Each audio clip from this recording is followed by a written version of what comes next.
Umulan na naman. Magandang hapon sa inyong mga kabayan. Lumakas na naman ang ulan, no? Oh. Oras natin ay alas 3. Inulan na tayo.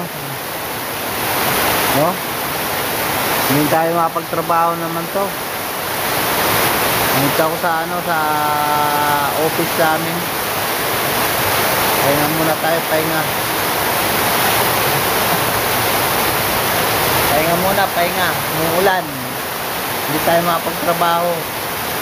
Dito kanina ako, nagwalis-walis ako, nagpunas ako ng mga lamisa.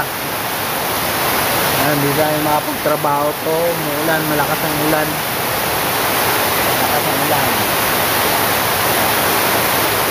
Malakas ang ulan. Yung dahon, nabasa na naman yung dahon. Hindi naman mawawalis yan. Dahil dumidikit sa lupa yung dahon. Mahirap walisin. Tsaka bahan na rin doon, oh, sa kalsada. Bumano sa kalsada, oh. Saglit lang ang ulan, bumabaha na yung sa kalsada namin dito. Ayan, oh.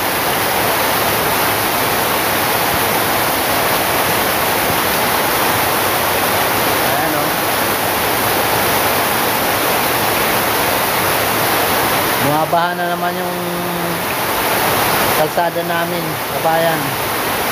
Galing sa yan, galing sa Embornal. Tayo mo yung mga sasakyan nagsisilipat na naman galing sa baba. Ayan, oh.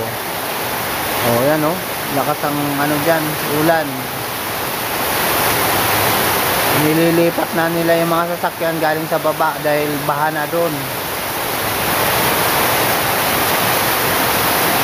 Lakas ang ulan, malakas.